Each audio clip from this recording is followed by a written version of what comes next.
லக்குன்னு ஒண்ணு இருந்தா அது இவங்கள மாதிரி இருக்கணும். பட் இந்த லக்கு லட்சத்துல கோடியில ஒருத்தவங்களுக்கு தான் கிடைக்கும்.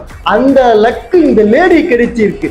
இவங்க ஒரு மார்க்கெட்டுக்கு போயிருக்காங்க ஜுவல்ஸ் வாங்கலாம் அப்படின்ட்டு. அந்த மார்க்கெட்டுக்கு போயிட்டு அந்த கடைக்குள்ள போயிட்டு நிறைய ஜுவல்ஸ் இருக்கு, அதை பார்க்குறாங்க. பார்க்கும் போது பிங்க் கலரா இந்த ஜுவல்ஸ் ரொம்ப அழகா அட்ராக்ஷனா இருக்கு அப்படின்ட்டு அந்த $25 இந்தியன் மதிப்புப்படி 2000 ரூபாய் கொடுத்து அந்த ஜுவல்ஸை வாங்கிடுறாங்க. நல்லா பிங்க் கலரா இருக்கு. அதை வாங்கிட்டு வந்து இவங்க ஒரு ஃபங்க்ஷன் அப்படின்னு யூஸ் பண்றாங்க. ஒரு 5 வருஷம் கழிச்சு ஒரு ஃபங்க்ஷன் போறாங்க. அப்போ இந்த டாலர் வந்து ரொம்ப மதிப்புள்ளது அப்படின்ட்டு அதை ரிசர்ச் பண்ணி பார்க்குறாங்க.